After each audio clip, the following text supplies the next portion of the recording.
le niveau d'orthographe baisse dans notre pays. Ce n'est pas une vue de l'esprit. Plusieurs études l'ont mis en évidence ces dernières années. Même les grandes écoles sont touchées. Ainsi, Subdeco Montpellier a décidé d'aider ses élèves à combler leurs lacunes. Reportage de Valérie Cohen-Luxet et Cédric Météran.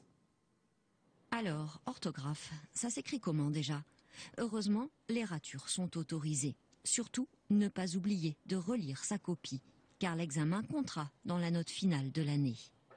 Mythifié, martyr, mes feux grands-parents, voilà. Vous avez hésité? Voilà, j'ai hésité.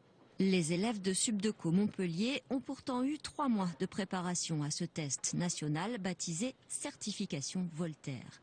Et beaucoup avouent qu'ils avaient bien besoin d'une remise à niveau.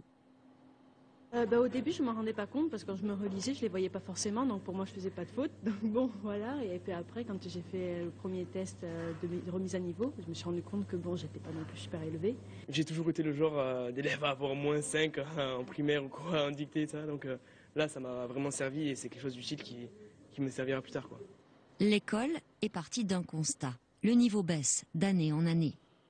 Ça peut poser problème quand vous diffusez par exemple un mail à différents collaborateurs et que ces mails sont parfois entachés de fautes d'orthographe dans la rédaction de rapports. Vous savez, tout va très vite aujourd'hui. Les étudiants ont donc dû revoir 140 règles d'orthographe et de grammaire, mais de manière ludique. On avait un travail en équipe, ils se rassemblaient par petits groupes de 2, 3 ou 4 et c'était la bataille équipe contre équipe, qui va trouver les fautes, qui va trouver la règle, qui va savoir l'expliquer. Ce qui a permis une adhésion des étudiants, ce qui n'était pas forcément évident. Valable 4 ans, la certification viendra valoriser le CV de ceux qui l'auront décroché.